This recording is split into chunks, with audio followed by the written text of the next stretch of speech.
كافة للناس بشيرا ونذيرا وداعيا إلى الله بإذنه وسراجا منيرا. أما بعد فأعوذ بالله من الشيطان الرجيم. بسم الله الرحمن الرحيم.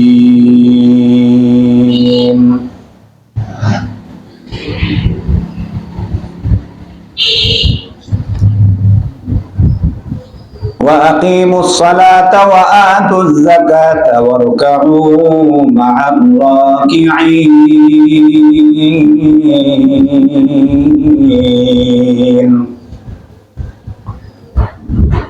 وقال رسول الله صلى الله عليه وسلم: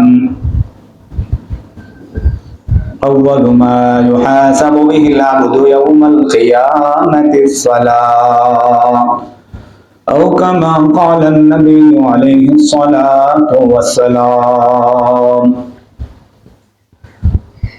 اللهم صل على محمد وعلى آل محمد. اللهم صل على محمد وعلى آل محمد كما صليت على إبراهيم وعلى آل إبراهيم إنك حميد مجيد.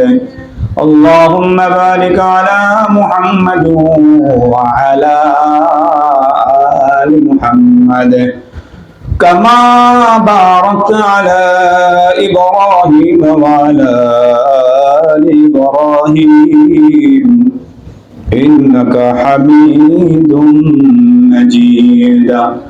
بلغ العلا بكماله كشف الدجى بجماله حسنت جميع خصاله صلوا عليه وآله. اللهم صل وسلم وبارك عليه.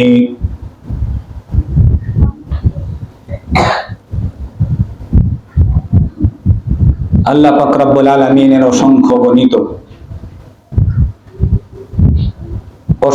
অগণিত নিয়ামত আল্লাহ আমাদেরকে নিঃস্বার্থভাবে দান করেছেন। আল্লাহ আমাদেরকে বিনা স্বার্থে বিনা মূল্যে আল্লাহ পাকের অসংখ্য অগণিত নিয়ামত আমাদেরকে ব্যবহার করার জন্য আল্লাহ পাক দিয়েছেন। যে আল্লাহ পাক রব্বুল আলামিন কোরআনে ইরশাদ করেছেন, ফাবিআইয়ি আলা'i রাব্বিকুমা তুকাল্লিবান। এমন একটা বিষয় আছে, যে এমন একটা জিনিস আছে, তো তুমি বলো যে এটা আমার না, এটা আমি তোমাকে দেই নাই। তোমরা যে মাদ্রাসায় পড়তে আসছো, এটাও আল্লাহ পাকের একটা নিয়ামত। এমন নিয়ামত নবী সাল্লাল্লাহু আলাইহি ওয়াসাল্লামকে দুনিয়াতে প্রেরণ করেছিলেন তালিম আর তরবিয়তের শিক্ষা দেওয়ার জন্য। এটাই দুনিয়াতে নবীগণের আগমনের উদ্দেশ্য, যে এই নবীরা দুনিয়াতে আগমন, এইটাই সবচেয়ে বড় নিয়ামত। আজকে যদি নবীর শিক্ষা, নবীর দীক্ষা, তরবিয়ত আমরা না পাইতাম, ও মানুষ আর জানোয়ার হইতাম।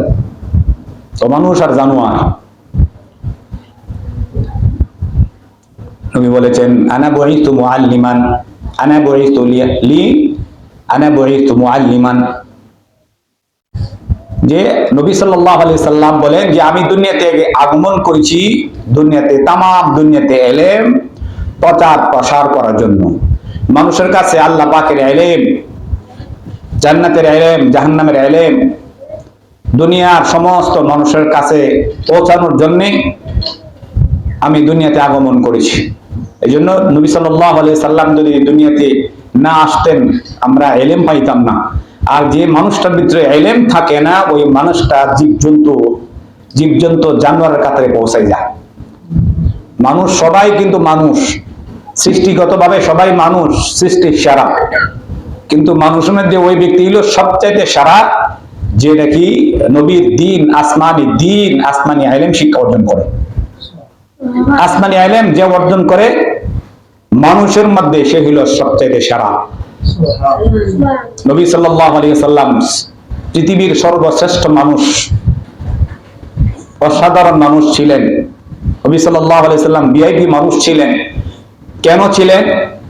যে আনা বুইস্তু মুআল্লিমান, আমি দুনিয়াতে আগমন করেছি শিক্ষক হইয়া तमाम দুনিয়ার মাখলুককে কি দেওয়ার জন্য? এই ইলম শিক্ষা দেওয়ার জন্য। একটা মানুষের মর্যাদা তখনই বাড়ে যখন তার ভিতরে আল্লাহ পাকের ইলম প্রবেশ করে।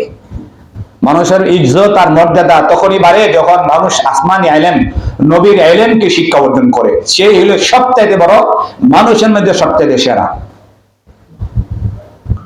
নবী তো কোরআনে হাদিসে বলেছে, খায়রুকুম মান তাআল্লামাল কুরআনা ওয়া আল্লামাহু, যে কোরআন শিখে শিক্ষা দেয় আল্লাহ পাকের কাছে সেই সবচেয়ে দামি। সুবহানাল্লাহ। যে ইলম শিখে, এই যে কোরআন তোমরা শিখছো, আল্লাহ পাকের কাছে তোমরাই সবচেয়ে দামি। যে কেমন দামি, যে ইলম শিখে, হাদিসে বলেছে বিআদিনি হাতিহা, যে ইলমের এত দাম, এত মর্যাদা।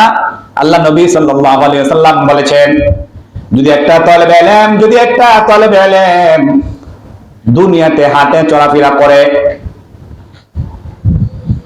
চলাফেরা করে কোরআনের মর্যাদা, ইলমের মর্যাদা, যে ইলম যে ব্যক্তি শিখে, যে তালেবে ইলম শিখে, তালেবুল ইলম, কেন? যে ইলম শিখে, ইলমকে সন্ধান করে, তালাশ করে, যে ইলম শিখে, তার এত মর্যাদা, এত দাম।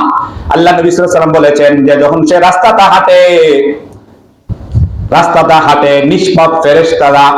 নিষ্পাপ ফেরেশতাদের পরগুলি, পাখাগুলি তাদের পায়ের নিচে বিছায়া দেয়। যেই দিকে যায়, যত দূর হাঁটে তত দূর তাদের মর্যাদা, তাদের ইজ্জতে আল্লাহ পাকের রহমতের ফেরেশতারা, নিষ্পাপ ফেরেশতাদের পরগুলি, পাখাগুলি ওই তালেবে ইলমের পায়ের নিচে বিছায়া দেয়। এখন বলো, আনা বুইস্তু মুআল্লিমান, আমি দুনিয়াতে আগমন করেছি ইলম নিয়ে, সারা দুনিয়াতে ইলম প্রচার প্রসার করার জন্য। যারা এই ইলমকে অর্জন করে তারাই নবীর ওয়ারিস হয়, ওয়ারাসাতুল আম্বিয়া হয়, এরা নবীর উত্তরসূরি হয়। কত দাম তোমার! আর তুমি কি নিজেকে সস্তা বানাও? আমি নিজেকে সস্তা বানাই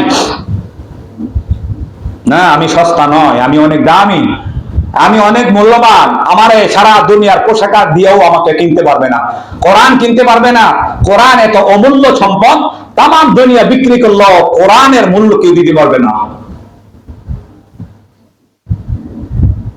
এজন্য তোমার দাম কত? সারা দুনিয়াতে যা নাই, আল্লাহ তোমার কাছে তা রাখছে।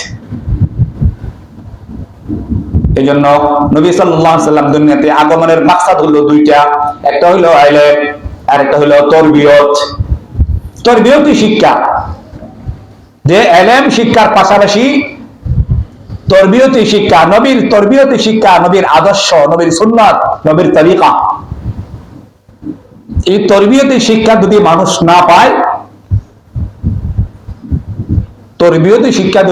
না পায়, তখন এই মানুষটা